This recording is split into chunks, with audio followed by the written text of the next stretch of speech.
artinya never rest, atau yang artinya pulau yang tidak pernah istirahat. Sebentar kakak, saya angkat dulu telepon. Kondus itu diambil dari aktivitas flownya, karena kegiatan VOC itu bermula dari kesibukan mereka dari docking kapal, dari vote tentang benteng pertahanan, dari loja atau tempat bermah. Karena sibuknya akhirnya mereka menamakan perlindungan Ondus yang akhirnya tidak istirahat. Nah, sedangkan masyarakat dulunya juga mengenal pulau ini dengan nama Pulau Kapal oleh masyarakat kita ya, karena hanya Ondus saja yang dikenal oleh kalangan mereka aja yang berada di sini. Sedangkan orang kita dulunya emang mengenal pulau ini dengan nama Pulau Kapal karena mereka melihat kapal-kapal yang selalu singgah berada di pulau ini. Oke, luasnya sendiri nih kakak, Pulau Ondus dulunya sekitar 14 hektar ya, agak luas. Sekarang hanya menyisakan kurang lebih 7,5 hektar aja, jadi separuhnya sudah abrasi. Ini yang masih tersisa di tengah-tengahnya. Jadi sebelah sana itu udah abrasi, belakangnya abrasi, sebelah kanan kita atau kiri kita itu sudah abrasi, makanya di tengah-tengah.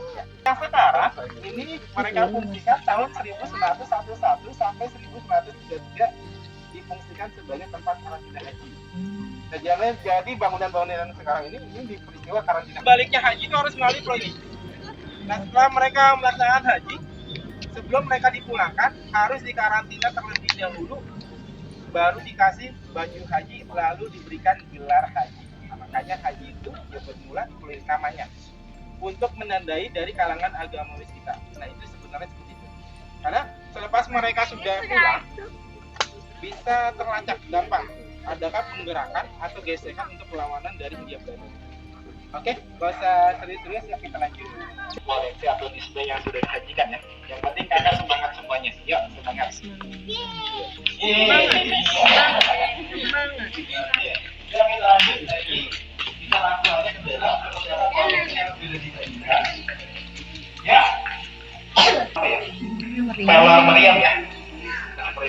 Nah, ini juga ada dua jenis batu yang temukan juga di pulau ini. Ada yang lebih besar, ada yang kecil ya, nggak serupa warnanya. Ini agak kekuningan. Nah, kalau ini diproduksi di Indonesia atau di kitanya, sedangkan bata ini mereka bawa langsung dari Belanda. Oke, kita lihat. Kloset Belanda.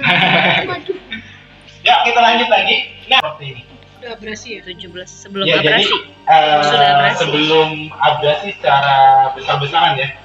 Nah, jadi abrasinya ini. Terus ini sampai ke sana. Nah, jadi bangunan ini bukan yang sekarang. Beda. Jadi 1740 keadaannya sudah seperti ini. Nah, ini namanya fort atau benteng-bentengnya ya. Ini gudang-gudangnya. Ini dermaga Pulau Ondusnya berada di sini. Tadi kita foto-foto berada di sini. Nah, ini adalah docking kapal atau tempat renovasi kapal.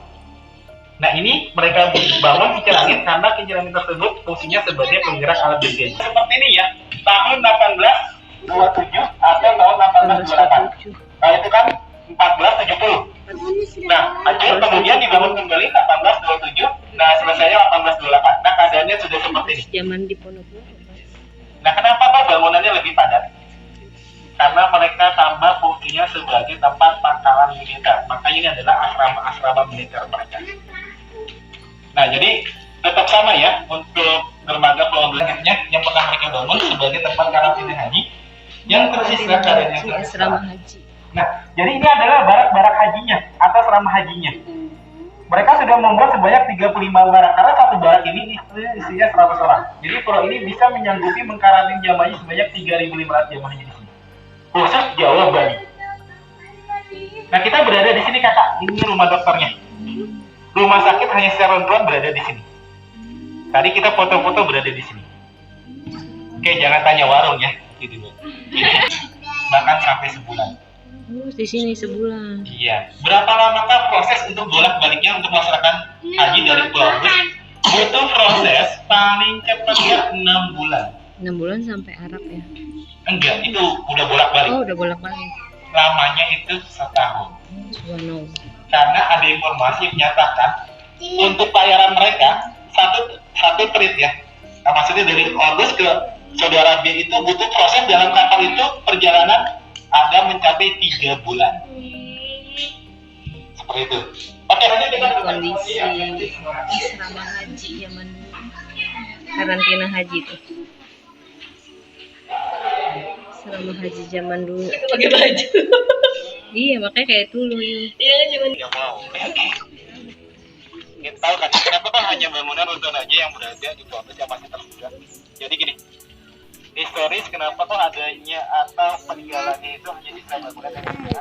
Jadi tahun 1900 bangunan di pulau ini masih rapi seperti miniatur yang ketiga ya, sebagai karantina haji. Itu barak-baraknya masih ada, rumah sakitnya 2 lantai masih ada, itu masih rapi.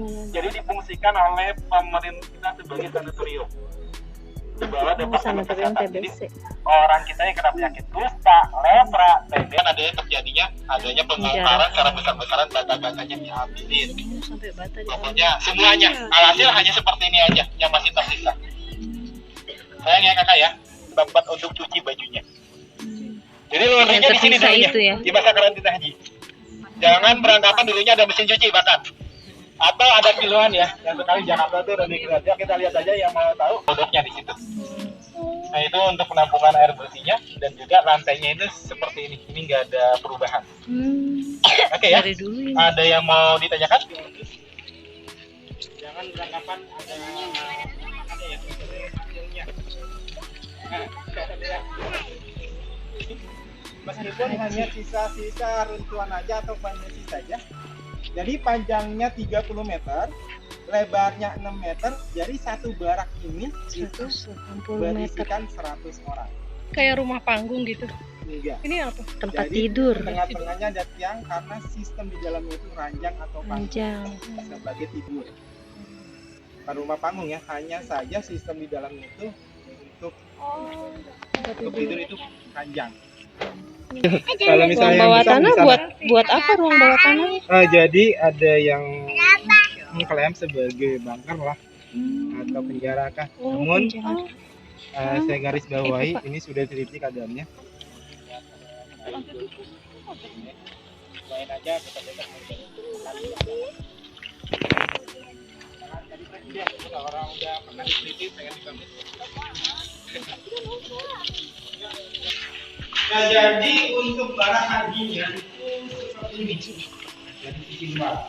Barak haji yang tadi kita lihat hanya sisa-sisa fondasi atau ada tiang-tiang ya. Jadi luarnya itu seperti ini. Nah ini ada tragedi dari Zepan Province. Gak baca aja seperti apa sih? Gladiatornya sampai mati.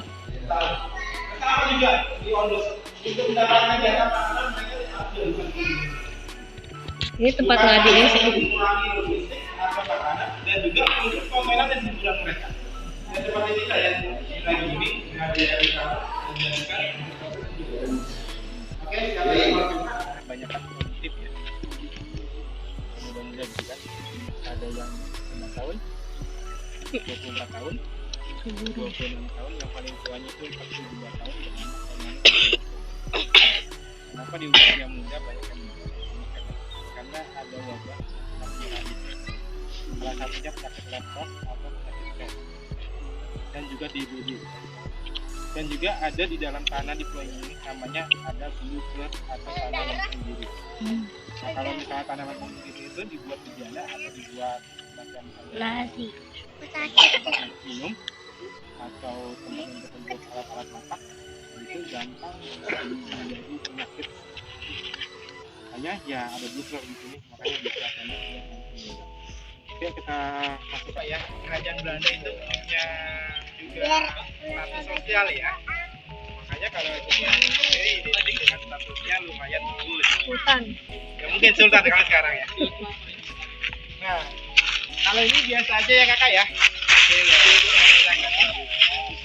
Namun kalau misalnya kuburan yang satu ini kalau misalnya kita lihat ada di Maroko ada satu kuburan itu sama.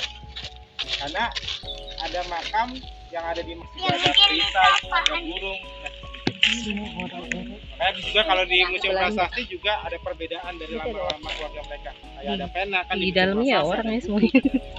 Tapi ini bentuknya lucu juga ya kuburannya. Ya kita lanjut. Nah ini Dia yang sampai sultan. sekarang belum jadi ceritanya. Selesai lah.